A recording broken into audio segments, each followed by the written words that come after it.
Hello everyone, welcome to my channel wings of dreams.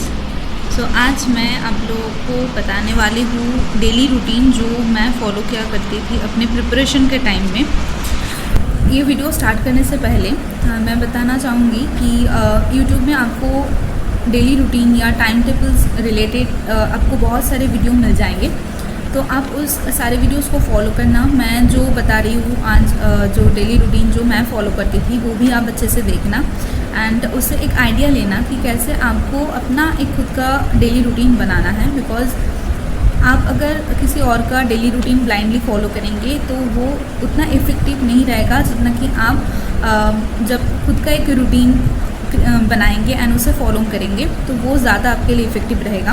Because आप boss तब आप अपना टाइम के हिसाब से आपको कब क्या स्टडी करना है उस हिसाब से आप अपना एक रूटीन बनाएंगे। तो अगर आप उस रूटीन को फॉलो करके आप अपना डेली स्टडी करेंगे अच्छे से स्ट्रेटजी मेंटेन करते हुए तो वो ज़्यादा इफ़ेक्टिव रहेगी।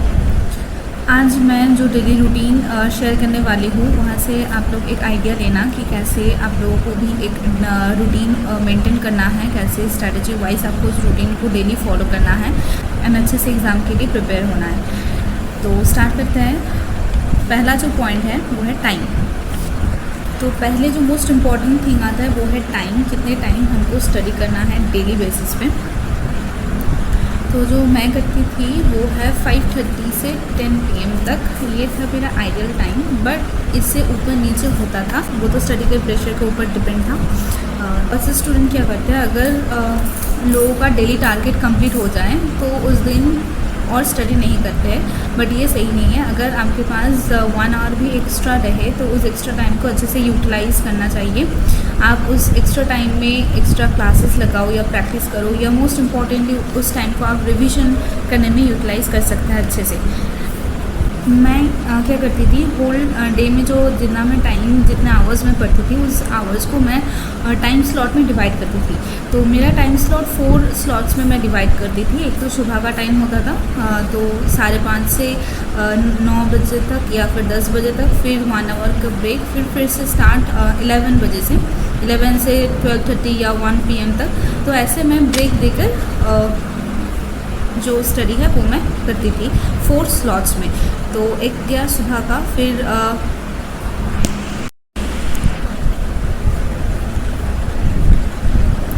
तो जो 4 स्लॉट्स था वो था, एक तो सुबह जो 5:30 से 10 PM 5:30 AM से सुबह 10 बजे तक, फिर 1 आवर का ब्रेक, फिर उसके बाद 11 से 12:30 या 1 PM तक चलता था। मतलब मैं ब्रेक बीच बीच में ब्रेक देके मैं ये 4 स्लॉट्स का जो टाइम स्लॉट है उस टाइम को मेंटेन करते हुए मैं अपनी प्रिपरेशन करती थी डेली बेसिस पे। एंड फिर दोपहर को 3 बजे से शाम को 6 बजे या 7 बजे तक एक स्लॉट रहता था। एंड फिर 7 से रात को 10 बजे या कभी कभी 12 बजे या 1 बजे तक वो स्लॉट रहता था। तो ऐसे मैं स्लॉट्स कर लेती थी। तो इससे मुझे आसानी होती थी कि किस स्लॉट में मुझे क्या क्या करना है, कैसे करना है। आप डेली आपका एक टारगेट लेके चलना कि आज मुझे ये टॉपिक कंप्लीट करना है। तो इससे बहुत जल्दी से आपका जो सिलेबस है वो कंप्लीट हो जाएगा, या फिर रिवीजन है तो रिवीजन भी कंप्लीट हो जाता है बहुत जल्दी से। तो ये आप ज़रूर करना, एक डेली टारगेट लेके चलना। डेली टारगेट को कैसे आप अचीव करेंगे, तो उसके लिए मैं यूज़ करती थी चेक बॉक्स। तो चेक बॉक्स मैं कैसे यूज़ करती थी, तो मैंने बताया मैं टाइम स्लॉट यूज़ करती थी। तो हर एक टाइम स्लॉट्स के अंदर मैं एक चेक बॉक्स बना लेती थी। राइट, कैसे मैं चेक बॉक्स बनाती हूँ एक मैं बता देती हूँ। अगर मैंने टाइम लिया है 5:30 से 10 तक, ये मेरा टाइम स्लॉट है। इस टाइम स्लॉट के अंदर मैं कुछ चेक बॉक्स बना लेती थी। राइट, इस तरह से कुछ चेक बॉक्स बना लेती थी। और साइड में क्या लिखती थी, जो मेरा टारगेट था कि ये करना है। मान लो मुझे पजल्स करना है, या अभी मुझे वोकैब करना है, या फिर मुझे अब DI करना है। तो इस तरह से मैं साइड में टॉपिक भी लिख लेती थी। और इस साइड में मैं जो लिखती थी वो है टाइम। मतलब अगर मैंने इसे 5:30 से स्टार्ट किया तो मैं इसे 6:30 तक करूँगी, राइट। सो 1 आवर मैं दूंगी पज़ल को टाइम। इस तरह से मैं 5:30 से 10 AM जो टाइम है, सो इस तरह से मैं 5:30 से 10 मतलब 4.5 घंटे को मैं इस तरह से डिवाइड कर लेती थी। इस टाइम के बीच मुझे ये करना है। और एक बात यहाँ मैं इंक्लूड करना चाहूँगी, अगर आपका डेली टारगेट कंप्लीट ना हो पाए, राइट, तो उससे डिमोटिवेटेड नहीं होना है। होता है ऐसा कभी कि आपका डेली टारगेट आज कंप्लीट नहीं हुआ, बीच में कोई काम आ गया या फिर कुछ टॉपिक में आपको टाइम ज़्यादा लग गया, ठीक है, ये चलता है। तो अगर ना हो पाए, मान लो अगर कोई टॉपिक कंप्लीट नहीं हुआ, मतलब जो डेली टारगेट में था, तो उसे आप नेक्स्ट दिन का जो डेली टारगेट आप सेट करेंगे उसमें आप इंक्लूड कर देना। तो ये क्या, जैसे मैं प्रिपरेशन करती थी अपनी डेली जो टाइम टेबल है इस हिसाब से मैं मेंटेन करती थी। तो नेक्स्ट आते प्री एंड मेंस। तो आपको दोनों ही प्रैक्टिस करना है टाइम टेबल में, दोनों मतलब प्री का भी करना है और मेंस का भी करना है, दोनों का इंक्लूड करके चलना है। अगर आपका प्री एग्ज़ाम है तो उससे 10 दिन पहले या 1 वीक पहले आप मेंस का बंद कर देना, ओके, तब ओनली प्री का पढ़ना, बट उससे पहले तक आपको दोनों ही एक साथ पढ़ना है। तो मैं कैसे क्या क्या रहता था मेरा टाइम टेबल, वो मैं ब्रीफली बता देती हूँ। तो टाइम टेबल में मेरा स्पीड मैथ्स रहता ही था, वो मैं उसमें टाइम देती थी 1.5 आवर, उतना टाइम देती थी। एंड करंट अफेयर्स में मैंने डेली 2 आवर्स टाइम देती थी। फिर पजल्स एंड सिटिंग अरेंजमेंट, तो puzzles and sitting arrangement, DI, ये क्या आपको प्री का भी करना है और मेंस का भी करना है। तो आपको डिवाइड कर लेना है कि प्री का मुझे मान लो पजल्स एंड सिटिंग्स अरेंजमेंट मैंने 10 किया प्री के लिए और मेंस के लिए मुझे 2 करना है।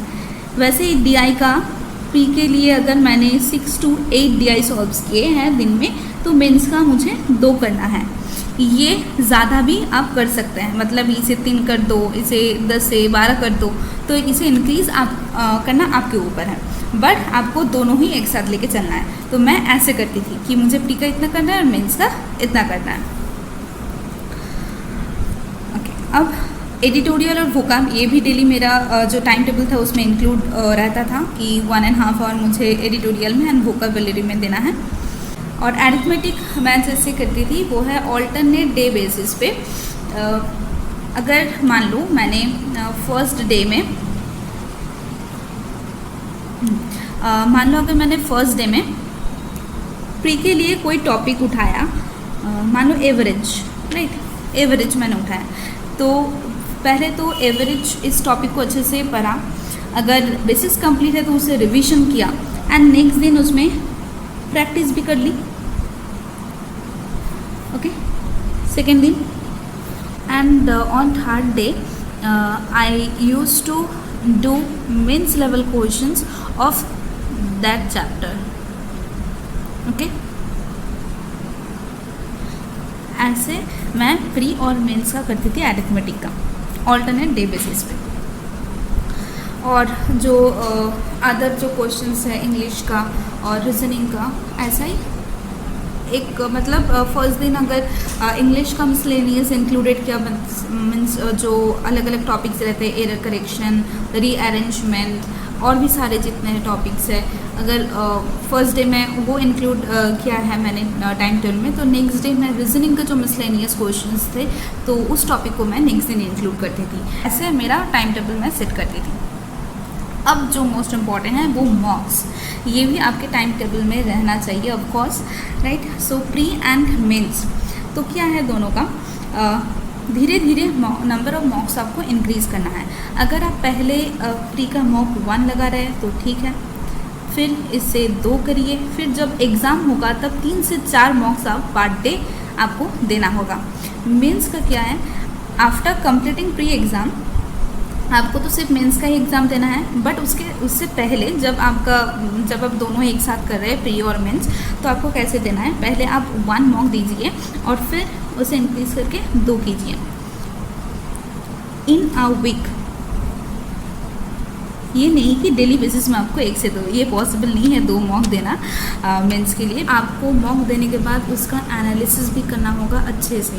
प्री का एनालिसिस तो उसी दिन हो जाएगा, बट मेंस का कैसे करेंगे, फर्स्ट डे मतलब जिस दिन आपने मॉक दिया उस दिन मॉक देके रहने दो और नेक्स्ट दिन उसका अच्छे से एनालिसिस करो और देखो कहाँ कहाँ आपने गलती किया और कैसे आपको उसे रेक्टिफाई करना है। तो ऐसे आपको मॉक देने होंगे। तो ये सब रहता था मेरा जो टाइम टेबल है उसमें। आप लोगों को इससे एक आइडिया मिल गया होगा कि आपको कैसे किस तरह से आपका डेली रूटीन एक बनाना है, एक proper daily routine with proper strategy आपको कैसे मेंटेन करनी है। तो सामने आपका एग्ज़ाम है, अगस्त से स्टार्ट हो जाएगा, तो अभी से प्रॉपर रूटीन आप फॉलो करना स्टार्ट कीजिए, तो ये बहुत ही इफेक्टिव रहेगा आपके एग्ज़ाम के लिए।